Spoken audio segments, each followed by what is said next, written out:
Hello, this is Robert Radford, 50 years of chess. I want to share with you a game I played only an hour ago on YouTube. It was a rapid game, 10-minute game, and it was with someone named Ezenoso. His rating was 2015, and mine at present is 2046 or 47.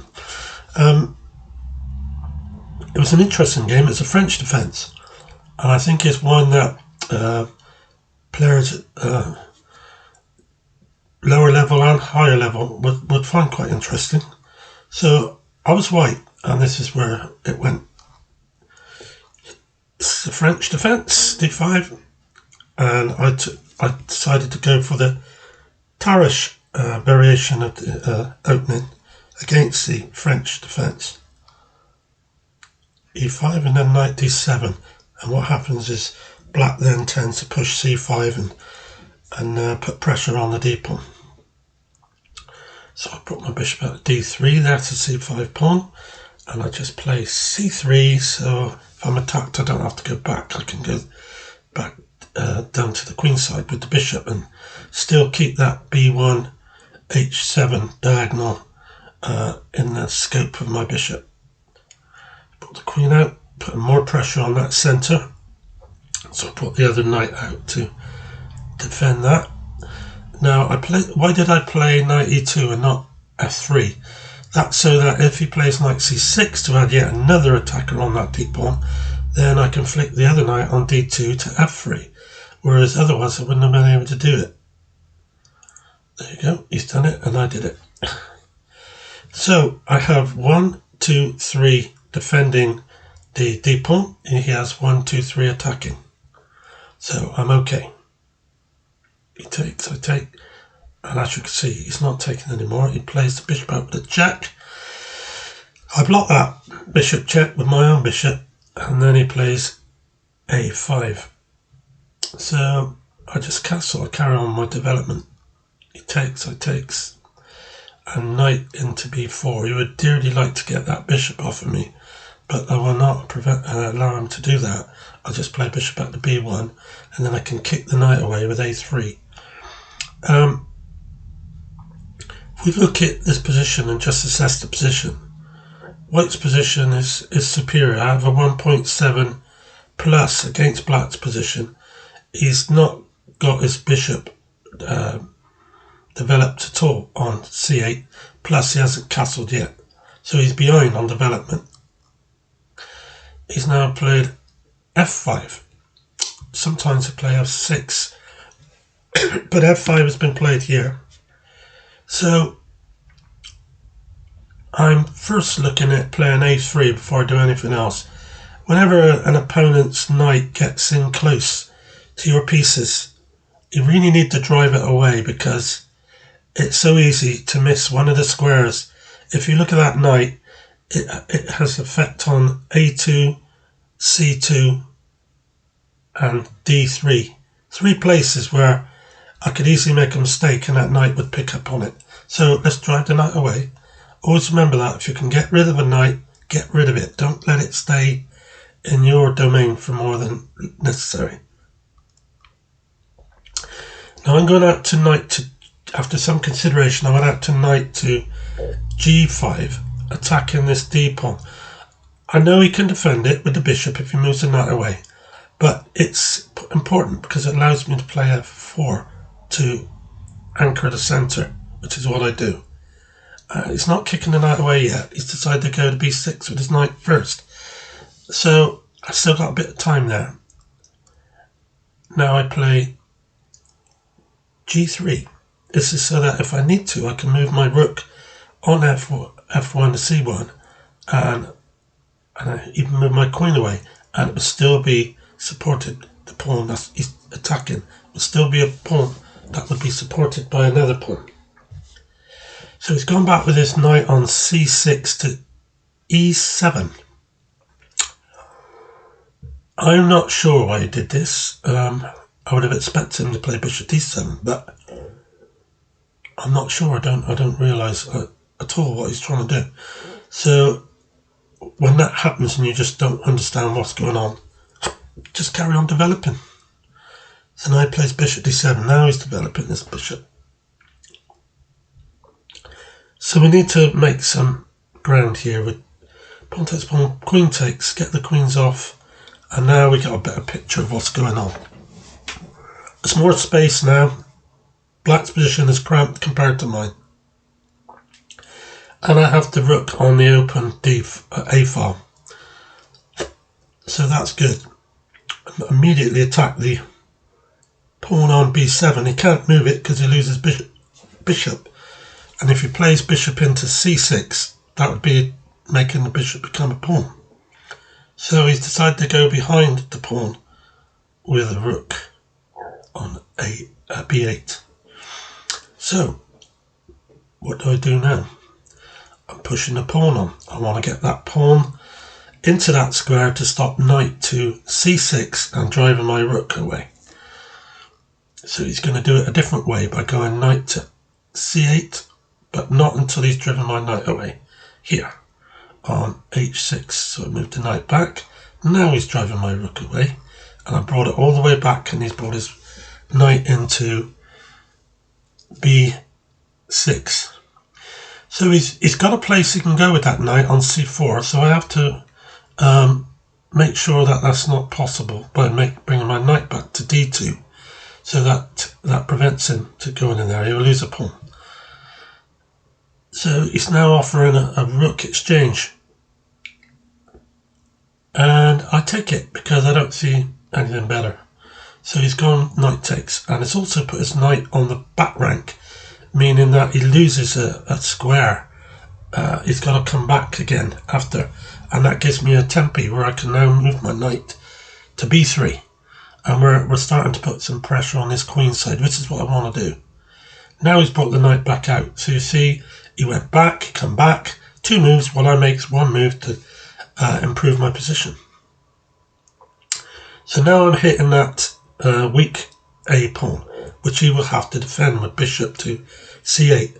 Terrible place to have to put your bishop, and it's not good for him at this point. I've got a 0.5 over him at the moment. So now I'm bringing this knight round. I want to bring it round to b3 so that I can go into c5. But he's bringing his other knight across, but he can't do anything with it at this moment. So up I go to knight to b3. If he doesn't move his knight on b3, that'll be superb for me, because then I can go in knight to c5 and have a double attack on the pawn. But he has moved it, which is a nuisance. I'm not able to do what I wanted to do now. If I go knight into c5, he could play knight down to b2, attacking my bishop. And when I move the bishop, then he could play b6 and he will win a piece, one of my knights. So I have to be careful. And I played king f2. Now he's moved his knight into c3, attacking that b pawn, which is protected by the bishop at present. So his pieces are discoordinated. They're not in the best places. He's not got his pieces on the best squares at the moment, but he wants to play b6 so he can get his bishop moving in a minute. And I can't quite move my knight yet, so I'm going to carry on developing with my king towards the middle. Now he's decided he would put his knight into e4.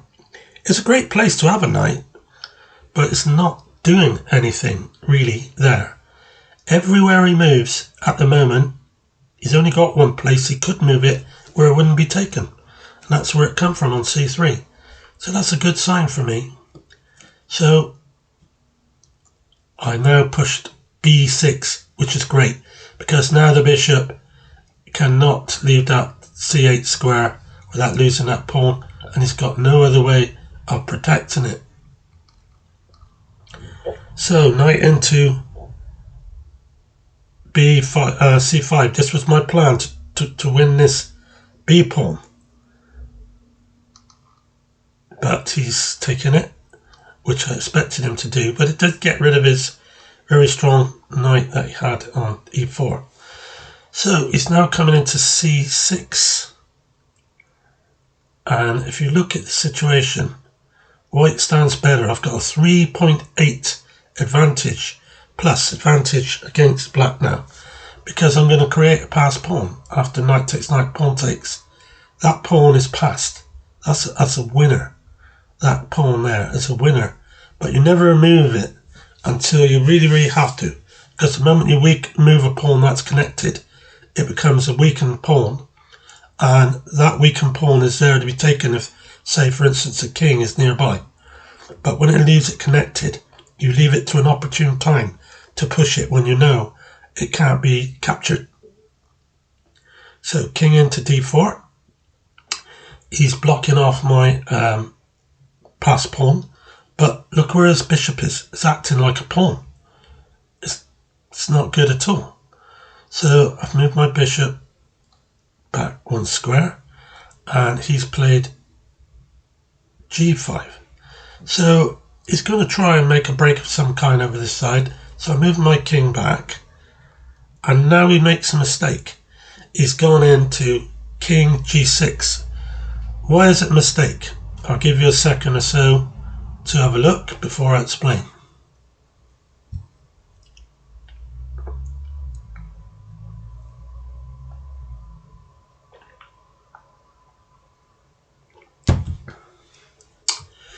Okay, this is why. Because he's put that king on the same diagonal as my bishop, which allows me to play the move g4. What's he going to do? He's moved the bishop back. So I can now play pawn takes pawn, and he has to take it with the pawn. And now I've got a passed pawn. That's two passed pawns.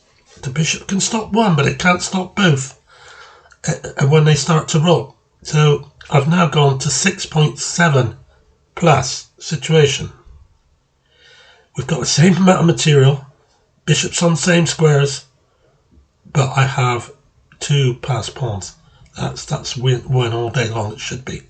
But you always got to have a technique how to win games. There has to be a technique. You can't just push them all around. You could easily draw. So you have to work out a technique like I'm doing now. King f3. So I'm getting over there, you see. The pawn. So I'm pushing the pawn here, swapping off another one. That's it. And now he's bringing his bishop. He's relying totally on his bishop instead of having to move his king. But if I decided to push the d pawn, fortunately for him, he doesn't have to take it with the bishop, which means I would queen if he did. He could still do it with the king. So I've got to try to do things to make him move. So let's come back with the bishop again. No, that's a mistake. That's a mistake. He should have gone